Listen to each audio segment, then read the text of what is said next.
Ngalor ngidul.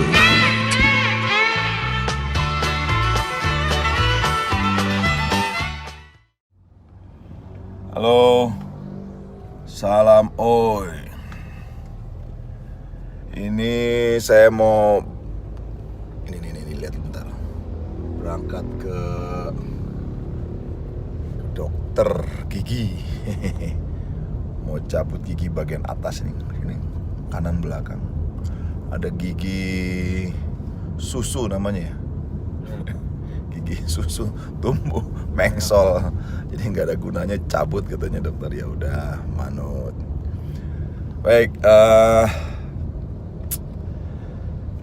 tahun 2019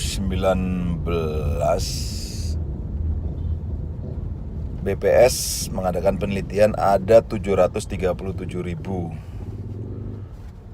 sarjana S1 sampai dengan S3 yang menganggur. Dan sebelum pandemi itu ada 7 juta orang menganggur, 6%-nya sarjana. Dan barusan tadi mau berangkat nih baca hari ini, berita hari ini, sekarang tanggal berapa ya? Tanggal 14 Desember ya? 14 Desember itu 9,7 juta penganggur. Yang terbanyak SMA. Sarjana berarti 6%. Mungkin sekarang udah lebih 10 juta kali ya. Wah, nggak tahu lah, pokoknya banyak banget. Nah, tingkat SD sama SMP justru yang mudah mencari pekerjaan. SMA banyak, sarjana itu tadi 6%-an kira-kira. Kenapa gitu? Kenapa menganggur itu jadi persoalan? Oh ya, setiap tahunnya Indonesia tuh meluluskan sarjana 250.000 sarjana. 250.000 orang sarjana dari 6.636 perguruan tinggi. Yang swastanya ada sekitar 4.500, sisanya perguruan tinggi negeri. Ini jauh lebih banyak dibandingkan dengan perguruan tinggi di Cina.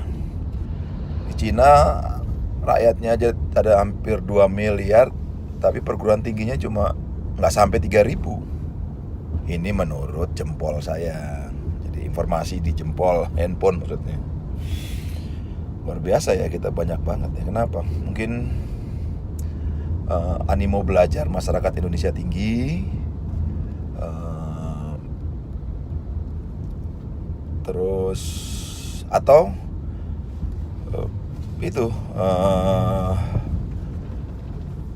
industri pendidikan. Wah, industri kok nggak enak banget ya. Industri artinya para pemilik modal menaruh investasi di pendidikan.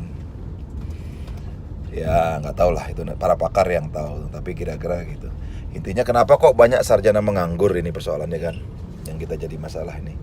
Samping pandemi juga merangsang orang atau ya membuat peningkatan pengangguran juga lebih tinggi karena banyak perusahaan-perusahaan yang tutup karena pandemi ini. Ya mungkin karena kesempatan kerja sedikit, yang lulus banyak, satu itu. Kedua, biasanya kalau sarjana-sarjana baru nih yang muda-muda ini gengsinya gede. Dia lulus, dia cuma pengen kerja di bidang yang dia kuasain aja, karena percuma gue sekolah tinggi-tinggi, biaya keluar banyak, tapi kok kerjanya cuma begitu gitu.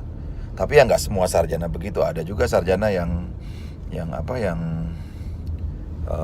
mau kerja apa aja serabutan gitu. Tapi itu nggak banyak ya, umumnya gengsi mereka sehingga menganggur. Lalu biasanya kalau sarjana-sarjana baru atau muda itu teorinya banyak, praktek kurang. Nah, dalam kenyataannya dia selalu kalah bersaing dengan yang tua-tua. Karena yang tua-tua udah berpengalaman dalam menerima kegagalan ya, waktu mencari pekerjaan itu kan. Jadi dia sempat evaluasi. Kalau yang muda-muda ini kan nggak sempet karena baru lulus. Jadi begitu masuk ke perusahaan ya kalah sama yang tua-tua. Tuh.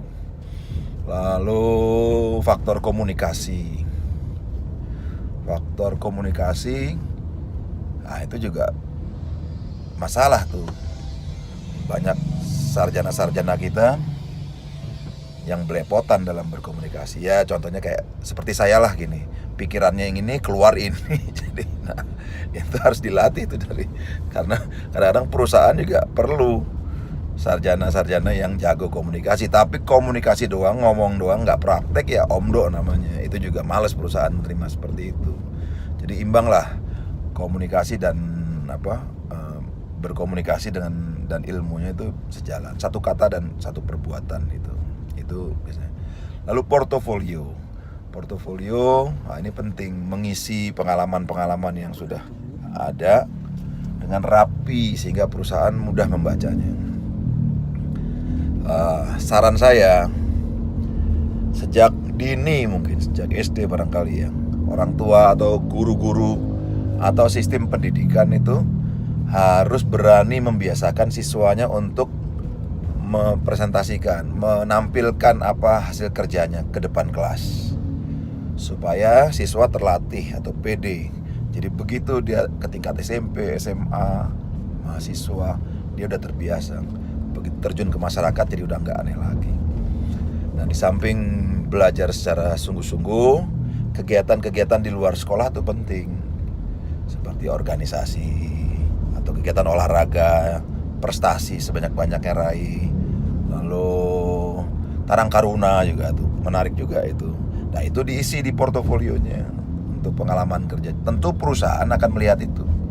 Timbang sarjana yang nggak punya prestasi di luar sekolah kan ya lebih baik milih sarjana tapi punya prestasi.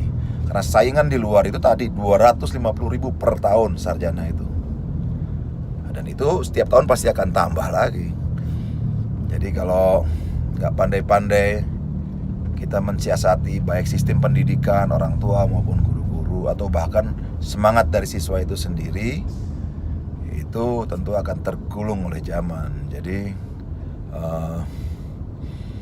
nah itulah, kalau kita lihat televisi atau bahkan kita buka di handphone kita, YouTube atau apa gitu, orang yang melamar pekerjaan, waduh serem banget lihatnya tuh.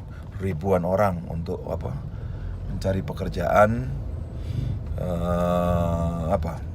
sikut-sikutan kadang-kadang untuk mendapat barisan paling depan untuk memasukkan, ini baru memasukkan portofolionya itu, memasukkan formulir atau kertas lamaran kerjanya itu, dan itu pun belum tentu diterima gitu. Akibatnya banyak yang frustasi karena cuma sedikit yang diterima. Saya pun pernah mengalami rasa itu gitu. Zaman kuliah dulu, sehingga saya malas kuliah karena cerita tentang sarjana yang menganggur begitu luar biasa, padahal itu tahun 80-an, 81 gitu. Wah, sehingga kegelisahan itu saya buat lagu. Dan mungkin karena kegelisahan itu juga sehingga saya nggak mendapat gelar sarjana. Padahal saya kuliah di 3 kampus loh. Satu seni rupa, kedua sekolah tinggi publisistik, dan yang ketiga Institut Ilmu Sosial dan Ilmu Politik. 3-tiganya nggak ada yang berhasil. Ditambah waktu itu pas ada bukunya Ivan Illich gitu, judulnya pokoknya bebaskan masyarakat dari belenggu sekolah gitu. Mungkin terpengaruh buku itu juga barangkali ya. Tapi yang jelas saya khawatir melihat fenomena pengangguran tahun 80 itu. Dan ini menjadi lagu, judulnya Sarjana Muda, dan menjadi judul album pertama saya di Musika. Nah, udah sampai nih di dokter giginya. Tinggal tarik, dorong, open. Dan ternyata cabut giginya nggak jadi. Ini udah sampai rumah lagi nih. Karena dokter bilang nggak boleh dalam kondisi sakit, gigi dicabut. Wah, nanti aja deh, cari waktu lain lagi katanya. Ya udah, terima kasih. Nah, sekarang sudah ada di tempat yang sama. Betulin gambar yang miring walaupun nggak bisa lurus-lurus amat, tapi minimal ada usaha lah untuk betulin. Udah lurus ya. Ambil gitar.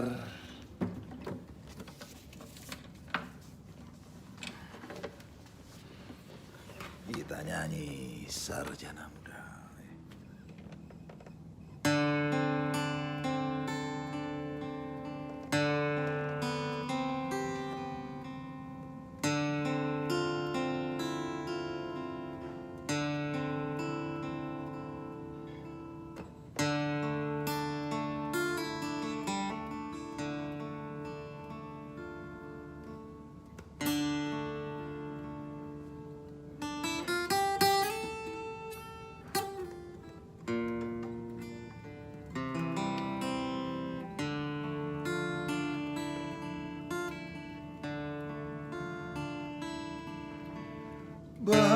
Berjalan seorang pria muda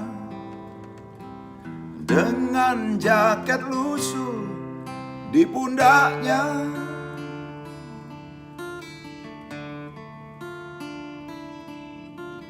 Di sela bibir tampak mengering, terselip sebatang rumput liar.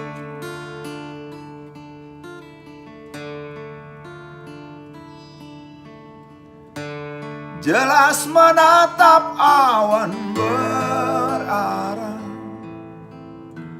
wajah murung semakin terlihat.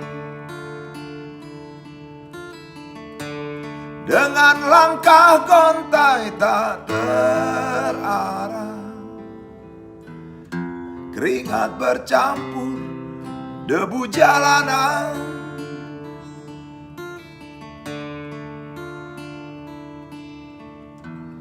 Engkau sarjana muda, resah mencari kerja, mengandalkan ijazahmu. 4 tahun lamanya bergelut dengan buku untuk jaminan masa depan. Langkah kakimu terhenti di depan halaman sebuah jawatan.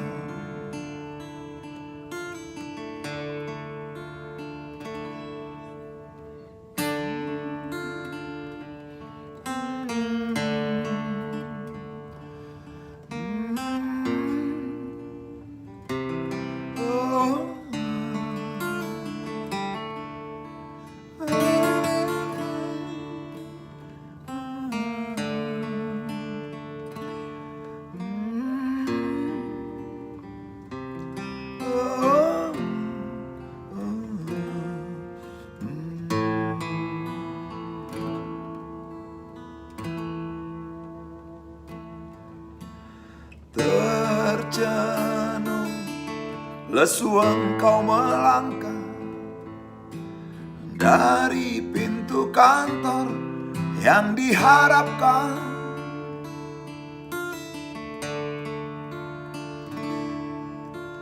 Terngiang kata tiada lowongan untuk kerja yang didambakan. Tak peduli berusaha lagi, namun kata sama kau dapatkan. Dengan langkah gontai tak terarah, keringat bercampur debu jalanan.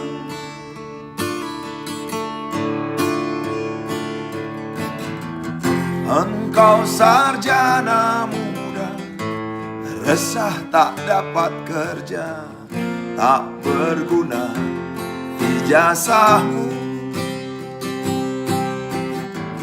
4 tahun lamanya bergelut dengan buku, sia-sia semuanya.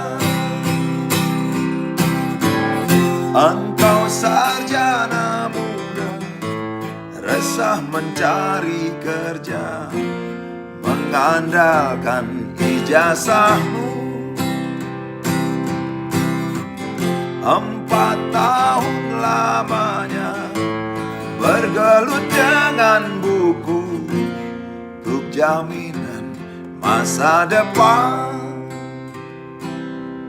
Langkah kakimu terhenti di depan halaman sebuah jawatan.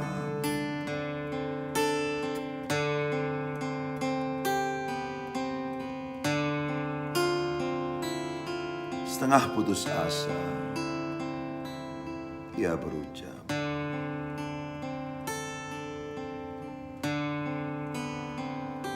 "Maaf, Ibu."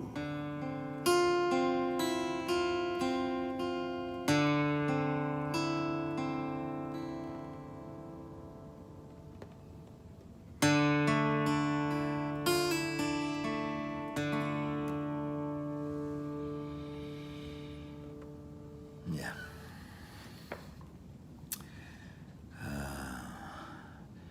Ini juga sekaligus permintaan maaf saya sama ibu saya nih. Beliau sangat ingin saya menjadi sarjana. Ya, nantilah pelan-pelan kalau waktu senggang. Dan saya juga masih ada keinginan untuk sekolah sebenarnya. Kan gak ada batasan umur sekolah. Apalagi sekarang kan ada kuliah terbuka di internet ini. Ya mudah-mudahan saya bisa mempersembahkan, ya doakan, amin, ijazah itu. Cerita tentang ijazah atau gelar. Suatu kali saya main-main ke sekolah, ke kampus, jadi ketemu teman-teman lama, kangen lah. Jadi ada teman seangkatan saya sekarang udah jadi dosen, gelarnya S2 atau S3 barangkali ya. Jadi dosen di kampus itu. Jadi ketemu sama saya ngobrol-ngobrol, ngalor ngidul gitu ya. Sampai ke obrolan dia ngomong, "Wah Wan, coba lo lanjutin sekolah lo. Sayang banget ya. Lo dapat S1, S2 atau S3 barangkali," dia bilang gitu. Atau jadi dosen di sini kan ngajar. Dunia kampus memang menyenangkan kan, energik, idealis gitu kan, meledak-ledak, bergairah gitu. Wah, lama-lama kuping saya panas juga dengar dia itu. Maksudnya mungkin menyemangati gitu ya. Tapi wah, karena saya belum sampai ke situ jadi agak panas-panas gimana kuping gitu. Akhirnya saya ngomong sama dia, "Ji, coba lo keluar dari sekolah," saya bilang. "Nggak lanjutin. Lo pasti jadi penyanyi lo kayak gua." Saya main yakin aja ngomong pasti jadi penyanyi. Ya lo jadi penyanyi kayak gua lo. Karena aku keluar dari sekolah. Entah gimana dia nggak pakai bak bibu, nggak ngomong atau gimana, kesinggung atau gimana, dia pergi ninggalin saya. Entah marah atau mau ngajar nggak tahu ya. Tapi ya nggak ada omongan. Ya itu.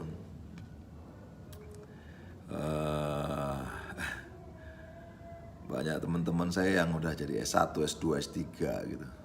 Kalau saya es-teler aja. Karena memang saya suka nongkrong di depan kos-kosan itu, ada orang jualan es-teler di situ. Ya bercanda. Tapi keinginan itu masih tetap ada, masih menggebu gitu sampai sekarang. Karena ini melulu soal ilmu juga, bukan soal sarjana lantas itu enggak, bukan. Jadi hanya melulu tentang ilmu. Lalu ada pengalaman lagi, tapi ini bukan hubungannya sama kampus, tapi sama lagu ini justru, lagu Sarjana Muda. Jadi saya kan pernah main di televisi ya, rutin, itu acara rutin pengisi. Rupanya salah satu direktur yang menentukan pengisian acara di televisi itu, waktu prosesnya dia melamar kerja itu ditemenin sama lagu Sarjana Muda ini. Sampai akhirnya dia diterima setelah berkali-kali ditolak tentunya. Dia cerita sama saya, wah, jangan-jangan saya main di televisi itu karena lagu itu kali ya, rezeki lagu itu. Tapi sekarang dia udah nggak di televisi itu, dia udah usaha buah-buahan organik, pertanian gitu. Deket-deket rumah juga gitu. Jarang ketemu, sekali dua kali ketemu, tapi belakangan ini jarang ketemu. Ya intinya itulah, bahwa selagi masih banyak waktu, ya udah bikin kegiatan-kegiatan lain. Jangan sampai kalau usaha pencarian kerja itu sampai melupakan ilmu yang sudah didapat dengan usaha payah itu. Kalau perlu kerja serabutan lah, kerja apa aja, ngamen kayak kuli bangunan, kayak ojek kayak gitu, untuk mempertahankan ilmunya itu. Sampai suatu saat mungkin ada perusahaan yang butuh ilmu itu dan kalian sudah menemukan teknik baru atau ilmu baru, syukur-syukur gitu. Karena kan arti sarjana itu sendiri kan orang pandai ya. Masa orang pandai nganggur? Gak mungkin orang pandai bisa nganggur. Justru orang pandai itu kan karena kreatif, dia bisa menciptakan ilmu. Nah, kesarjanaan itu hanya usaha latihan yang terus-menerus untuk mendapatkan ilmu-ilmu baru yang memudahkan umat manusia untuk berbuat baik terutama, dan sebagai alat untuk hidup. Jadi di samping menciptakan alat-alat baru, kesarjanaan itu kan membuat orang menjadi baik. Jadi bukan jahat. Jadi kalau walaupun kamu sarjana tapi jahat, ya bukan sarjana. Karena tujuan sarjana itu untuk menciptakan orang-orang baik dan ilmu-ilmu baru, penemuan-penemuan baru. Buat saya itulah sarjana yang sesungguhnya. Sarjana kehidupan. Ya mudah-mudahan itu menjadi motivasi untuk teman-teman yang masih belum atau masih bingung tentang kesarjanaan itu. Sampai minggu depan. Oi. Jumat ini saya akan upload video lirik album Sarjana Muda. Jangan ketinggalan ya. Album Sarjana Muda tahun 1981. Engkau sarjana muda, resah mencari kerja, mengandalkan ijazahmu. Jangan lupa like, comment, share, dan subscribe.